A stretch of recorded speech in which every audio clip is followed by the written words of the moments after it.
আসসালামু আলাইকুম রহমতুল্লাহ বরকাতুহু।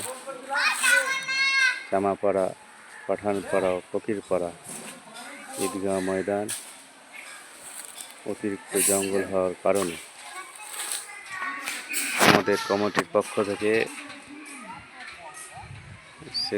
সেটি পরিষ্কার করার কাজ চলছে। উক্ত 3 গ্রামের কিছু যুবকবৃন্দ তারা এই কাজই করছে। এখানে তাদের টি ব্রেক চলছে। সকাল থেকে অনেক জঙ্গল ছিল, এই জঙ্গলটা পরিষ্কার করার পরে নিচে এই জঙ্গলটা পরিষ্কার করতে হবে, সেটাও করা হবে।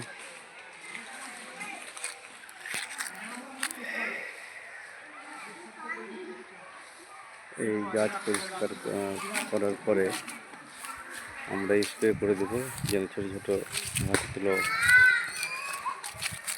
নষ্ট হয়ে যায়।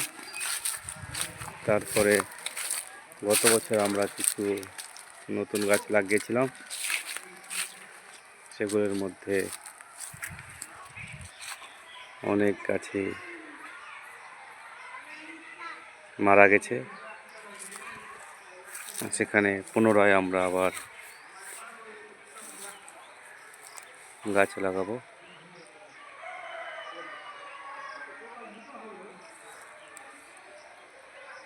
পরপর কয়েক মাস ধরে বৃষ্টির কারণে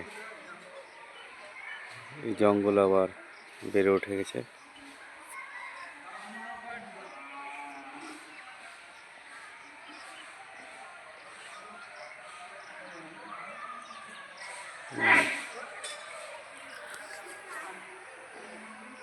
এই যে বাজে অবস্থায় ছিল,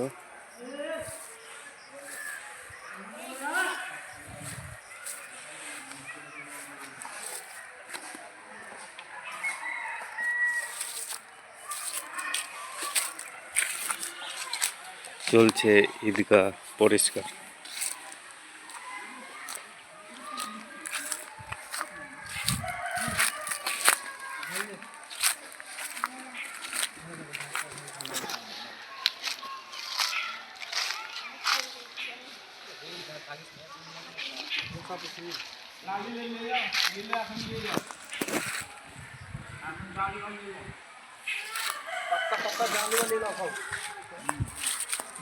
লাগে তো বলো, কুড়িয়ে হয়ে যাবে।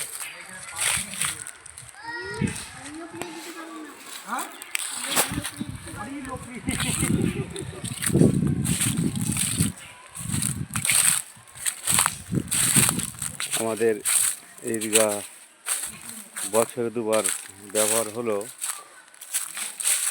সেটি রক্ষণাবেক্ষণ করা দরকার আছে। কারণটা হচ্ছে এই জঙ্গল যদি বেড়ে যায় অনেক পোকামাকড় থাকবে, সেখানেই হবে। পরিষ্কার পরিচ্ছন্ন রাখাই হচ্ছে ইমানের অঙ্গ। তাই আমরা এই কাজটি করছি। বৃষ্টির কারণে আমরা পরিষ্কার করাতে পারিনি। যাই হোক, এখন আকাশের অবস্থা ভালো আছে। আগামীতে শীতকাল আসছে, এখন হয়তো আর তেমন বৃষ্টি হবে না। তাই আমরা এই জঙ্গল পরিষ্কার করার পরে আবার কিছু গাছ লাগিয়ে দেবো, তাতে আমাদের এই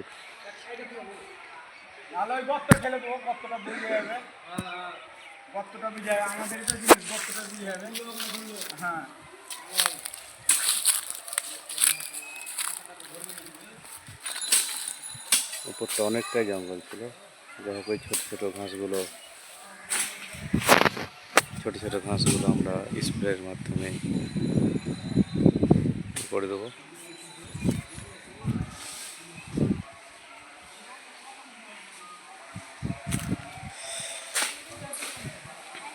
এবং আমাদের লক্ষ্য আছে আগামী ডিসেম্বরের মধ্যে যে এই জায়গাটায় আবার 20 থেকে 25 ট্রলি বালি অথবা মাটি দিয়ে ভরাট করব, কেননা আমাদের উক্ত 3 গ্রামের জনসংখ্যা বৃদ্ধি হচ্ছে, যার কারণে এদিকে বাড়াতে হবে,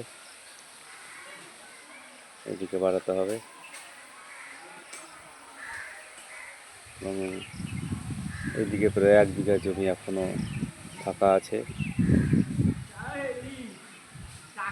আশা করছি 71 বছর পরও কোনো সমস্যা হবে না। এখানে জানা যায় সেখানে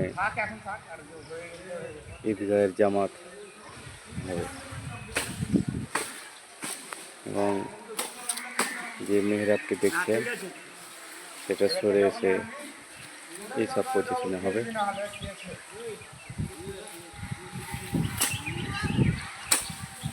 আমরা ঈদগাহে একটি জায়গা ক্রয় করেছি। সামনে যে গেটটা দেখছেন, এই গেটটার ওখানে প্রায় অনেকখানি জায়গা কেনা হয়েছে,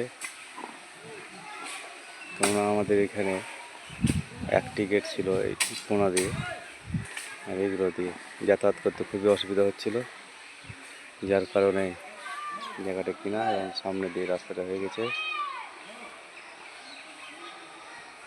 এরপরে পরবর্তীতে আমাদের অনেক কাজ আছে ঈদগাহতে। উক্ত তিন গ্রামের জনসাধারণ মানুষ আর্থিক সহযোগিতা করেছেন বলে আমরা জায়গাটি কিনতে পেরেছি এবং কাজগুলো করছি। আশা করছি পরবর্তীতে ঈদগাহ কমিটি বা কবরস্থান কমিটির পাশে উক্ত 3 গ্রামের মানুষ থাকবে। কমিটিতে যারাই থাকুক না কেন, আমাদের তাদের সাথে থাকতে হবে। তাদের যে কাজগুলো, সামাজিক কাজগুলো করতে সুবিধা হয়, তার জন্য অর্থের প্রয়োজন আছে প্রথমে, তারপরে সময়। আপনারা যেমনভাবে আমাদের পাশে দাঁড়িয়েছেন, সময় দিয়েছেন এবং অর্থ দিয়েছেন, সেই জন্য আমরা অনেক কাজ করতে পেরেছি। রাজবাড়ি কবরস্থানে আমরা 3 দিক পাঁচিল দিয়েছি, এবং আগামীতে আমাদের লক্ষ্য আছে যেদিক বাকি আছে পাঁচিল দিতে সেটাও দিয়ে দেবো, এবং মাঠের কবরস্থানের আরও কিছু জায়গার প্রয়োজন, সেটাও আপনাদের সহযোগিতায় হয়ে যাবে আশা করছি। ভিডিও লম্বা করলাম না, এখান থেকে শেষ করছি। সকলে ভালো থাকবেন এবং আমাদের পাশে থাকবেন, আমরা যেন এরকম কাজ আরও করতে পারি। আসসালামু আলাইকুম ওয়া রাহমাতুল্লাহি ওয়া বারাকাতুহু।